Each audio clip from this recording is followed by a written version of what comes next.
Assalamualaikum warahmatullahi wabarakatuh. Perkenalkan, nama saya Dara Suci Munggaran dari kelas 4A Pendidikan Matematika UIN Sunan Gunung Jati Bandung. Pada video pembelajaran kali ini, saya akan menjelaskan tentang materi perbandingan senilai. Nah, tidak perlu berlama-lama lagi, kita lanjut ke video materinya. Nah, jadi apa sih Kak perbandingan senilai itu? Sebelumnya, perhatikan dua ilustrasi berikut ini. Dina pergi ke toko buku untuk membeli satu buah buku seharga Rp20.000.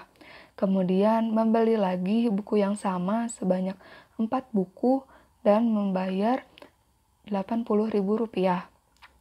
Nah, yang kedua, seekor sapi dapat menghasilkan 2 liter susu. Dan 2 ekor sapi dapat menghasilkan 4 liter susu. Nah, pada ilustrasi pertama, semakin banyak buku yang dibeli oleh Dina, semakin banyak pula harga yang harus dibayar. Pada ilustrasi kedua, semakin banyak sapi, semakin banyak pula susu yang dihasilkan. Nah, kedua ilustrasi ini disebut dengan perbandingan senilai. Jadi, perbandingan senilai adalah perbandingan antara dua variabel atau lebih, di mana jika suatu variabel bertambah, maka variabel lain juga ikut bertambah, atau sebaliknya. Jika suatu variabel berkurang, maka variabel yang lain juga akan ikut berkurang. Nah, misalnya pada perbandingan senilai, kita akan membandingkan dua hal, misal A dan B. Nah, kalau si A-nya ini semakin bertambah, maka si B-nya juga akan semakin bertambah. Nah, begitupun sebaliknya nih. Kalau si A-nya semakin sedikit, maka B-nya juga akan semakin sedikit. Nah, jadi A dan B ininya tuh akan sama, entah sama-sama banyak atau sama-sama sedikit. Nah, lalu bagaimana sih Kak cara menghitung perbandingan senilai? Nah, kita langsung saja ke contoh soalnya agar kalian lebih paham lagi. Nah, untuk contoh soal yang pertama, sebuah bus memerlukan 3 liter bensin untuk menempuh jarak 24 km. Berapa jarak yang ditempuh bus itu jika menghabiskan 27 liter bensin? Nah, untuk mempermudah perhitungannya, kita buat dalam tabel. Harus banget Kak dalam bentuk tabel. Sebenarnya nggak harus ya, tetapi tabel ini tuh akan mempermudah kita dalam menghitung perbandingannya. Jadi kita buat dulu tabelnya. Di sini ada bensin dan ada jarak. Nah, yang pertama kita punya 3 liter bensin yang bisa menempuh jarak sejauh 24 km. Nah, yang ditanya, jika kita menghabiskan bensin sebanyak 27 liter, nah berapa kilometer jarak yang dapat kita tempuh? Karena jaraknya belum diketahui, maka kita misalkan dengan X. Nah, untuk menulis perbandingannya, kita tinggal melihat ke tabelnya. Di sini di atas ada 3 dan yang di bawah ada 27. Sehingga perbandingannya dapat ditulis 3/27 sama dengan 24 per X. Nah, lalu kita kali silang nih. X dikali 3 dan 27 dikali 24. Jadi 3X sama dengan 24 dikali 27. Nah, karena kita akan mencari nilai X-nya, maka kedua ruasnya kita bagi dengan 3. Jadi X sama dengan 24 dikali 27 dibagi 3. Nah, 27 ini habis ya dibagi 3. Jadi 9, sehingga X sama dengan 24 dikali 9, yaitu X sama dengan 216. Nah, jadi jarak yang bisa ditempuh bus dengan 27 liter bensin adalah 216 km. Selanjutnya untuk contoh soal kedua. Seorang pedagang mampu menjual 30 botol susu dengan harga Rp200.000. Nah, pada minggu berikutnya, susu yang terjual 90 botol. Berapa banyak uang hasil penjualan susu tersebut? Nah, pertama-tama kita gambarkan dulu tabelnya. Di sini ada susu dan ada uang. Nah, 30 botol susu itu dapat menghasilkan uang sebesar Rp200.000.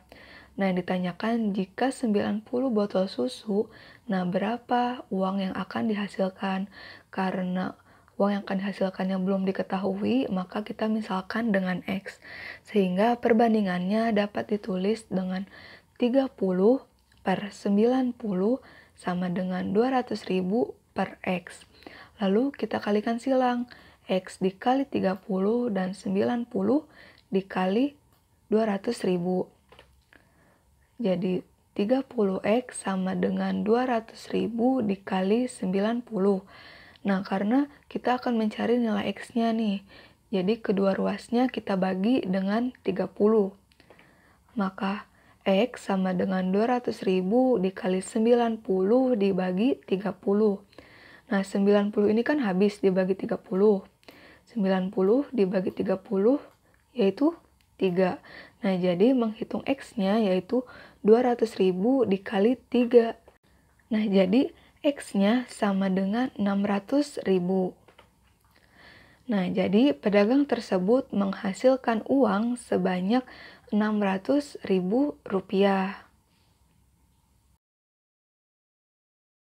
Nah, selanjutnya kita masuk ke latihan soal. Jika harga satu lusin pensil adalah 18.000, maka berapa harga untuk 4 buah pensil? Nah, silahkan adik-adik untuk mempause video ini terlebih dahulu, dan adik-adik coba jawab di kolom komentar ya. Nah, jika sudah selesai menjawabnya, maka adik-adik bisa melanjutkan video ini. Nah, untuk penyelesaiannya, harga satu lusin pensil adalah 18.000. Nah, kita kan tahu, satu lusin itu sama dengan 12 buah. Jadi, kita cari dulu harga per buahnya. Harga satu pensil sama dengan 18.000 dibagi 12. Jadi, harga satu pensilnya itu 1.500. Nah, lalu kita buat deh tabelnya. Tabel pensil dan tabel harga. Nah, untuk satu pensil dijual dengan harga 1.500. Nah, untuk 4 pensil itu dijual dengan harga berapa? Nah, karena harganya belum diketahui, maka kita misalkan dengan X. Maka perbandingannya dapat kita tulis dengan 1/4 sama dengan 1.500 per X. Nah, kita kalikan silang.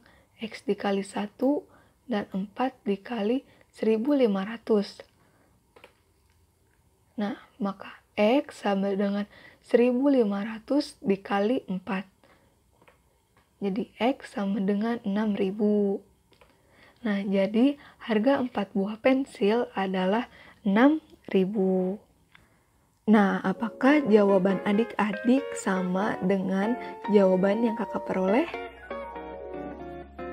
Nah, bagaimana adik-adik? Apa sudah paham dengan materi perbandingan senilai? Jika adik-adik masih belum paham, maka kalian bisa menonton ulang video ini. Dan jangan lupa untuk banyak berlatih soal ya, agar pemahaman adik-adik semakin baik lagi. Nah, cukup sekian materi pembelajaran dari kakak. Terima kasih sudah menonton video ini. Mohon maaf bila banyak kesalahan. Wassalamualaikum warahmatullahi wabarakatuh. Assalamualaikum warahmatullahi wabarakatuh. Nama saya Dila Siti Halimah dengan NIM 11920500035, kelas 4A, jurusan Pendidikan Matematika, Universitas Islam Negeri Sunan Gunung Jati Bandung. Pada kesempatan kali ini saya akan menyampaikan sebuah materi matematika SMP kelas 7, yaitu mengenai penyajian data. Halo, bagaimana kabarnya? Semoga tetap semangat ya. Sebelum belajar, jangan lupa berdoa dulu. kalau sudah berdoa, sekarang kita akan belajar sesuatu yang menarik loh, yaitu tentang cara penyajian data. Kakak ingin kamu melakukan sesuatu dulu nih. Coba deh kamu keluarkan semua isi yang ada di tempat pensilmu, lalu kamu kelompokkan sesuai jenisnya, sehingga ada kelompok pensil, pulpen, penghapus, dan lain sebagainya. Setelah itu, hitunglah jumlah dari masing-masing kelompok dan catat hasilnya di kertas. Kalau dari tempat pensil kakak sih hasilnya seperti ini. Nah, bagaimana dengan kamu? Tahu nggak sih kalau tadi kamu sedang melakukan pengamatan? Iya, pengamatan dari beberapa banyak jenis alat tulis yang kamu punya dan masing-masing jumlahnya. Jumlah dan macam-macam kelompok alat tulis yang kamu catat di kertas tadi itu merupakan informasi yang diperoleh dari hasil pengamatan. Informasi ini bisa kita sebut sebagai data. Lalu kenapa sih kita itu perlu melakukan penyajian data? Nah, tujuannya yaitu supaya data yang kita peroleh itu lebih mudah dibaca dan dimengerti, sehingga mudah juga untuk dianalisis dan diambil kesimpulannya. Oke, sekarang kita bahas satu persatu ya materinya. Yang pertama yaitu ada penyajian data dalam bentuk tabel. Menyajikan data dalam bentuk tabel berarti data-data tersebut kita susun dalam bentuk urutan baris dan kolom. Terdapat 3 macam penyajian data dalam bentuk tabel, yaitu yang pertama di sini ada tabel baris dan kolom. Tabel ini digunakan untuk data yang hanya memiliki satu kategori kelompok saja. Misalkan, data yang kita peroleh dari pensil pengamatan tadi. Nah, data-data tersebut bisa digabung ke dalam satu kategori atau kelompok, yaitu jenis alat tulis. Paham ya maksudnya? Nah, kalau data tersebut kita sajikan dalam bentuk tabel, baris, dan kolom, hasilnya akan menjadi seperti ini. Kemudian yang berikutnya adalah tabel kontingensi. Berbeda dengan tabel baris dan kolom, tabel kontingensi digunakan untuk data yang memiliki lebih dari satu kategori atau kelompok. Contohnya, data pada gambar di bawah ini. Nah, di gambar tersebut diketahui data jumlah siswa kelas 7 berdasarkan jenis kelaminnya. Nah, data tersebut memiliki 2 kategori, yaitu kelas dan jenis kelamin. Berikutnya adalah tabel distribusi frekuensi. Nah, ada tabel distribusi frekuensi ini digunakan untuk data yang dikelompokkan dalam suatu interval atau selang nilai. Setiap interval nilainya memiliki frekuensi atau banyaknya data. Biasanya, kalau data yang kamu peroleh itu cukup banyak, kamu bisa menyajikan dalam tabel ini agar bentuknya menjadi lebih sederhana. Kalau bingung, sekarang kamu perhatikan tabel berikut ini. Nah, berdasarkan gambar tersebut diketahui data nilai ulangan harian matematika kelas 7A.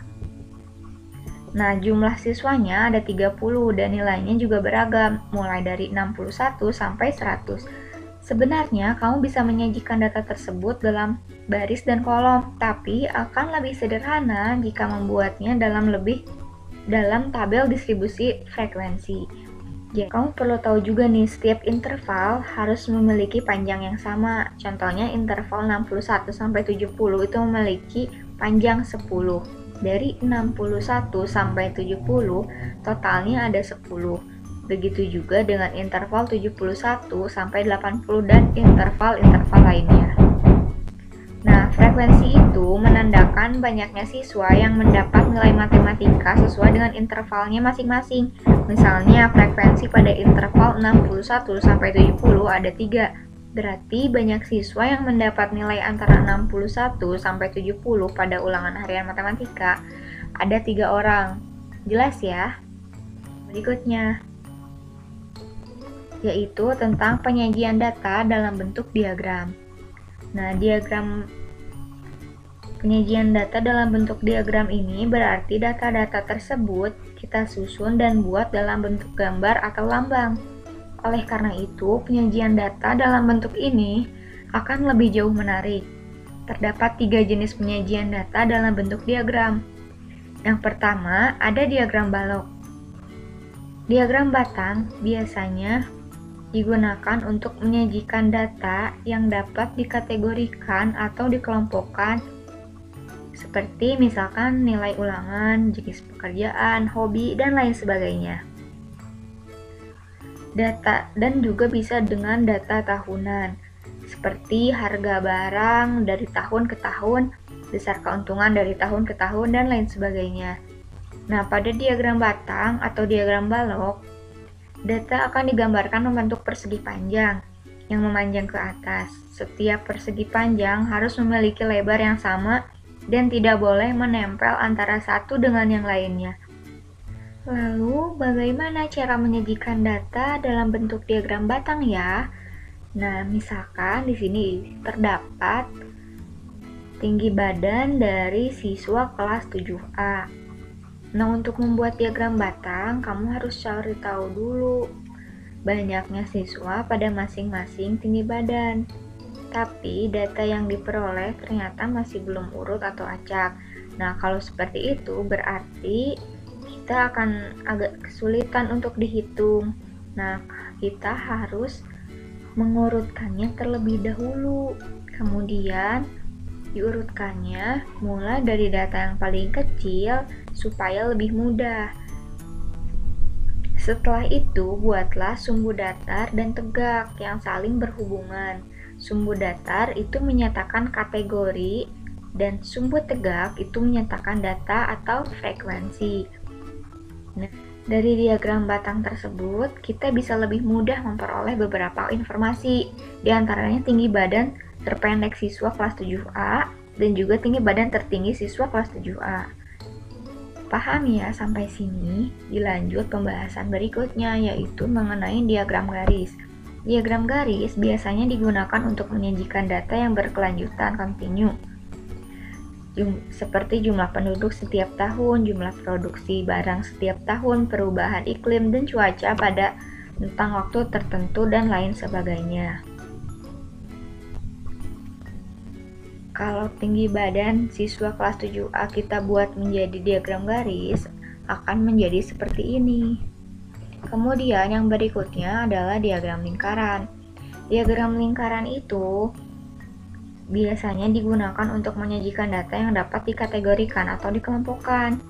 Di sini akan digambarkan dalam bentuk lingkaran yang terbagi menjadi beberapa juring. Nah, juring-juring ini dapat dinyatakan dalam bentuk persen ataupun derajat. Biasanya, persentase dan derajat dipengaruhi oleh besar atau nilai frekuensi, sehingga setiap juring akan memiliki ukuran yang berbeda-beda. Jika juring dinyatakan dalam persen, maka untuk satu lingkaran penuh total presentasinya adalah 100%. Nah, sementara itu, jika juring dinyatakan dalam derajat, maka untuk salah satu lingkaran penuh, total sudutnya adalah 360 derajat. Nah, kamu bisa menggunakan salah satu rumus berikut ini. Nah, kalau data tinggi badan siswa kelas 7A kita sajikan dalam bentuk diagram lingkaran, hasilnya maka akan menjadi seperti ini. Kalian bisa simak baik-baik ya. Nah, sekarang kita sudah selesai bahasan kita kali ini. Gimana, menarik kan materinya? Supaya kamu tambah paham, coba deh lakukan pengamatan sederhana di rumah. Misalnya, kamu bisa bertanya tentang kegiatan apa yang paling disukai teman-temanmu. Nah, dari data yang kamu amati, kamu sajikan dalam bentuk tabel dan diagram yang sudah kita pelajari tadi. Lalu kamu buat deh kesimpulannya. Nah, sekian ya materi yang dapat kakak sampaikan. Terima kasih. Semoga dapat dipahami ya, dan semoga ilmunya bermanfaat. Kita akhiri dengan doa. Terima kasih. Wassalamualaikum warahmatullahi wabarakatuh. Bismillahirrahmanirrahim. Assalamualaikum warahmatullahi wabarakatuh. Bagaimana kabarnya anak-anak semua? Alhamdulillah, semoga semuanya dalam keadaan sehat ya. Oke, pada video kali ini Ibu akan menjelaskan materi mengenai bilangan berpangkat dan bentuk angka. Sebelumnya, siapkan dulu alat tulisnya, buka buku paketnya, dan ayo kita bareng-bareng membaca doa sebelum kita belajar. Bismillahirrahmanirrahim. Raditu billahi robba wa bil islami dina wa bi Muhammadin nabiyya wa rasulah wa bi sinil man wa rasulin fahman. Oke, langsung saja kita simak video berikut ini. Bismillahirrahmanirrahim. Bilangan berpangkat dan bentuk akar. Bilangan berpangkat merupakan perkalian berulang dari suatu bilangan pokok yang sama. Dapat kita tulis A pangkat N sama dengan A dikali A dikali A sebanyak N faktor, sebanyak N, di mana A adalah bilangan pokoknya dan N adalah bilangan pangkat atau bilangan eksponen. Contohnya 7 pangkat 3, itu artinya 7 dikali 7 dikali 7 sebanyak 3 kali sama dengan hasilnya 343. Bilangan berpangkat itu dibagi menjadi 3. Ada bilangan berpangkat bulat negatif, bilangan berpangkat 0, dan bilangan berpangkat bulat positif. Untuk bilangan berpangkat bulat negatif, berlaku sifat A pangkat min N sama dengan 1 per A pangkat N. Jadi, kalau pangkatnya negatif itu artinya 1 per A pangkat N, di mana A pangkat N adalah A dikali A dikali A dikali A sebanyak N faktor. Untuk A tidak sama dengan 0. Contohnya, 4 pangkat min 3 sama dengan 1 per 4 pangkat 3.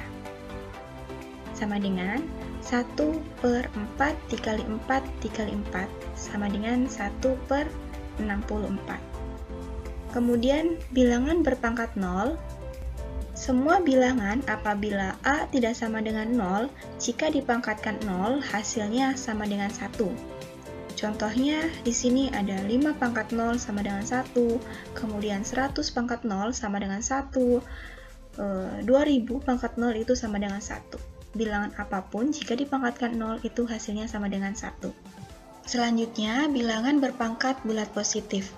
Pada bilangan pangkat bulat positif berlaku sifat-sifat. Yang pertama, A pangkat M dikali A pangkat N sama dengan A pangkat M ditambah N. Jadi pangkatnya kita jumlahkan. Contohnya, 6 pangkat 2 dikali 6 pangkat 4 sama dengan 6 pangkat 2 ditambah 4 sama dengan 6 pangkat 6. Kemudian yang kedua, A pangkat M per A pangkat N sama dengan A pangkat M dikurangi N. Untuk M lebih besar dari N dan A tidak sama dengan 0, pangkatnya kita kurangi. Contohnya, 9 pangkat 7 per 9 pangkat 3 sama dengan 9 pangkat 7 min 3 sama dengan 9 pangkat 4. Kemudian yang ketiga, A pangkat M dipangkatkan lagi dengan N sama dengan A pangkat M dikali N. Pangkat kedua pangkatnya kita kalikan. Contohnya, 12 pangkat 2 dipangkatkan lagi 3 sama dengan 12 pangkat 2 dikali 3. Hasilnya 12 pangkat 6. Kemudian yang keempat, A dikali B pangkat M sama dengan A pangkat M dikali B pangkat M. Contohnya, 3 dikali 5 pangkat 4 sama dengan 3 pangkat 4 dikali 5 pangkat 4. Yang kelima, A per B pangkat M sama dengan A pangkat M per B pangkat M. Untuk B tidak sama dengan 0. Contohnya, 5 per 7 pangkat 2 sama dengan 5 pangkat 2 per 7 pangkat 2. Kemudian kita mengenal bentuk akar. Bentuk akar merupakan bentuk lain untuk menyatakan bilangan berpangkat. Bentuk akar termasuk dalam bilangan irasional, yakni bilangan yang tidak dapat dinyatakan dengan pecahan, dengan A dan B anggota bilangan bulat, A dan B tidak sama dengan 0. Bilangan bentuk akar merupakan bilangan yang terdapat di dalam tanda akar. Seperti ini ya, tanda akar. Beberapa contoh bilangan irasional dalam bentuk akar adalah akar 2, akar 6, akar 7, akar 11, dan lain-lain. Sedangkan akar 25 bukanlah bentuk akar, karena akar 25 sama dengan 5, 5 adalah bilangan rasional. Kemudian sifat-sifat bentuk akar. Yang pertama, akar A dikali akar B sama dengan akar A dikali B. Contohnya, akar 2 dikali akar 5 sama dengan akar 2 dikali 5 sama dengan akar 10. Yang kedua, akar A per akar B sama dengan akar A per B. Jadi akarnya kita satukan.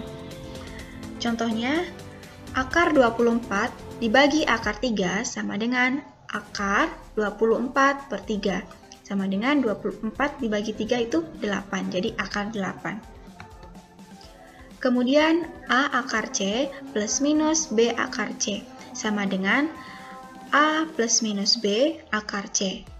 Untuk contohnya, contoh yang positif, 3 akar 5 ditambah 4 akar 5 sama dengan 3 ditambah 4 akar 5. Sama dengan 7 akar 5. Yang negatif, 6 akar 3 dikurangi 4 akar 3 sama dengan 6 dikurangi 4 akar 3. Sama dengan 2 akar 3. Kemudian A akar C dikali B akar D sama dengan A dikali B akar C dikali D. Contohnya, 2 akar 3 dikali 4 akar 2 sama dengan 2 dikali 4 akar 3 dikali 2, yaitu 8 akar 6. Kemudian, C akar A dibagi D akar B sama dengan C per D akar A per B. Contohnya, 6 akar 14 dibagi 3 akar 2 sama dengan 6 per 3 akar 14 per 2 sama dengan 6 dibagi 3, 2, 14 dibagi 2, 7. Jadi 2 akar 7. Oke, di sini ada contoh soal. Contoh soal yang pertama, nilai dari 3 pangkat 4 dikali 4 pangkat 4 dibagi 3 pangkat 3 dikali 4 pangkat 3 dipangkatkan 2 adalah. Coba kita ingat-ingat, tadi sudah dijelaskan bahwa A pangkat M dibagi A pangkat N itu sama dengan A pangkat M dikurangi N. Maka, soalnya kita tulis, kemudian didapat 3 pangkat 4 dikurangi 3 dikali 4 pangkat 4 dikurangi 3 dipangkatkan 2. Diperoleh 3 dikali 4 pangkat 2 sama dengan 12 pangkat 2 dan hasilnya 144. Kemudian soal yang kedua, hasil dari 4 akar 75 dikali akar 128 dibagi 7 akar 8 adalah. Soalnya kita tulis dulu, kemudian dari sini ada akar 75, kita ubah menjadi akar 25 dikali 3, dan akar 128 kita ubah menjadi 64 dikali 2. Dan akar 8 kita ubah menjadi akar 4 dikali 2. Sama dengan akar 25 itu sama dengan 5, kemudian akar 64 itu sama dengan 8, dan akar 4 itu sama dengan 2. Kita operasikan. Akar 2 yang di bawah dan yang di atas kita coret. 4 dikali 5 akar 3 sama dengan 20 akar 3, kemudian 8, dan di bawah 7 dikali 2 sama dengan 14. Dan akhirnya 80 per 7 akar 3. Oke, mungkin itu saja materi yang dapat Ibu sampaikan. Kesimpulan dari materi ini adalah bilangan berpangkat merupakan perkalian berulang dari suatu bilangan pokok yang sama. Sedangkan bentuk akar merupakan bentuk lain untuk menyatakan bilangan berpangkat. Jadi keduanya saling berhubungan. Bilangan berpangkat itu dibagi menjadi 3, betul.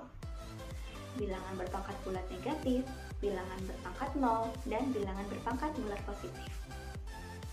Mungkin itu saja yang dapat Ibu sampaikan dalam video kali ini.